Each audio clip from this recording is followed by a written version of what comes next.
ఒంటిమిట్టలో సీతారాముల కళ్యాణం జరుగుతోంది. పౌర్ణమి రోజు జరగడం అక్కడ ఆనవాయితీ. ప్రస్తుతం పట్టు వస్త్రాలు సమర్పిస్తున్నారు ఏపీ సీఎం చంద్రబాబు నాయుడు. ఒకసారి ప్రత్యక్షంగా చూద్దాం.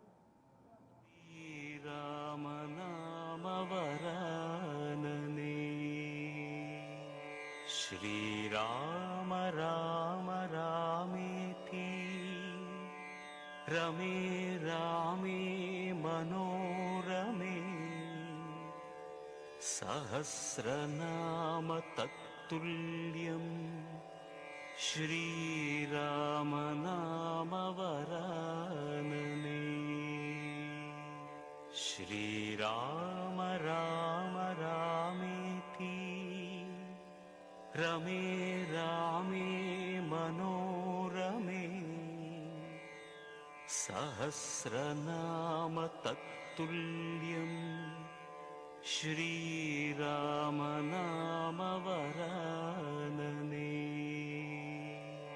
శ్రీరామ రామ రామేతి రమే రామే మనోరమే సహస్రనామ తత్తుల్యం శ్రీరామ నామ వరాననే. శ్రీరామ రామ రామేతి రమే రామే మనోరమే.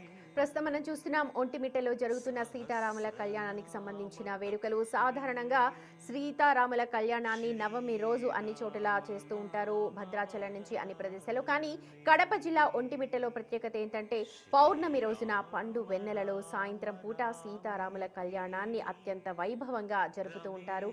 ఇది ఎన్నో ఏళ్ల నుంచి వస్తోన్న ఆనవాయితీ. ఇవాళ పండు వెన్నెలలో పౌర్ణమి రోజున అక్కడ దాదాపు 15 రోజుల పాటు కూడా ఈ ఉత్సవాలు జరుగుతూ ఉంటాయి. 15 రోజుల నుంచి ఈ రోజు అంటే పౌర్ణమి రోజున కళ్యాణం జరుపుతారు. మరుసటి రోజున పట్టాభిషేకం చేసి ఆ పక్కనే ఉన్న కొలనులో సీతారాములని విహరింపచేస్తూ ఉంటారు. సతీ సమేతంగా చూడొచ్చు. మనవడు దేవాంశ్ కూడా ఉన్నాడు. పట్టు వస్త్రాలు సమర్పిస్తూ ఉన్నారు సీతారాములకు. ఎంతో ప్రాచీనమైన ఆలయం అది. ప్రాచీన కాలం నాటి ఆలయంలో అక్కడ కళాకృతులన్నీ కూడా కళ్ళకు కనిపిస్తూ ఉంటాయి. మనకు శిల్పకళా వైభవం చాలా కొట్టొచ్చినట్టు కనపడుతోంది. కోదండరామస్వామి కళ్యాణానికి సంబంధించిన విజువల్స్ ప్రస్తుతం మీరు చూస్తున్నారు. ఒంటిమిట్టలో జరుగుతున్న సీతారాముల కళ్యాణానికి సంబంధించిన దృశ్యాలవన్నీ కూడా. సీతారాములకు పట్టు వస్త్రాలు సమర్పిస్తున్నారు ఏపీ సీఎం చంద్రబాబు నాయుడు సతీ సమేతంగా. మనవడు దేవాంశ్ కూడా వాళ్ళతో పాటు ఉన్నారు. పౌర్ణమి రోజున పండు వెన్నెలలో సాయంత్రం పూట అత్యంత వైభవంగా ఒంటిమిట్టలో కళ్యాణాన్ని జరిపిస్తూ ఉంటారు. సీతారాముల కళ్యాణాన్ని చూడడానికి కడప జిల్లాతో పాటు చుట్టుపక్కల గ్రామాల ప్రజలు భారీ ఎత్తున అక్కడ వస్తూ ఉంటారు. దీనికి సంబంధించిన ఏర్పాట్లు కూడా ఇప్పటికే భారీగా జరిగాయి. ఆ ఆలయం పక్కన పెద్ద మైదానంలో ఈ ఏర్పాట్లన్నీ కూడా జరిగాయి. వేలాది మంది ఈ కళ్యాణాన్ని తిలకించడానికి వస్తారు కాబట్టి ఆ కోదండ రామస్వామి కళ్యాణానికి సంబంధించిన ఏర్పాట్లన్నీ కూడా మీరు చూస్తూ ఉన్నారు. ప్రస్తుతం పూలతో దేదీప్యమానంగా అలంకరించారు. అలాగే విద్యుత్ అలంకరణతో ఒంటిమిట్ట కోదండ రామస్వామి ఆలయం దేదీప్యమానంగా వెలిగిపోతోంది ప్రస్తుతం. శ్రీరామ రామ రామేతి రమే రామే మనోరమే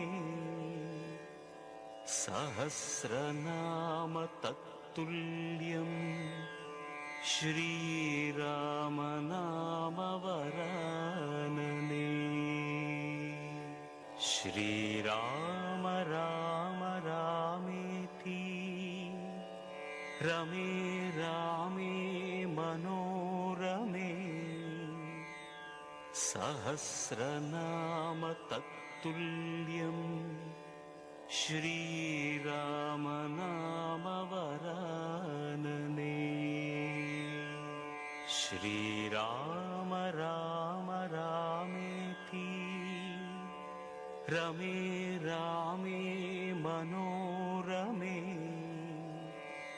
సహస్రనామ తత్తుల్యం శ్రీరామ నామ వరాననే.